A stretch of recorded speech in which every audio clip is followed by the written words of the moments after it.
തോട്ടിലാകെ കൈത വന്നു, പൈ വന്ന് കൈത തിന്നു, കൈ നിറയെ പാലും തന്നു.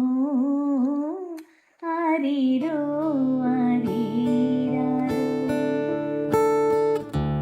പാലെടുത്തു പായസം വെച്ചു,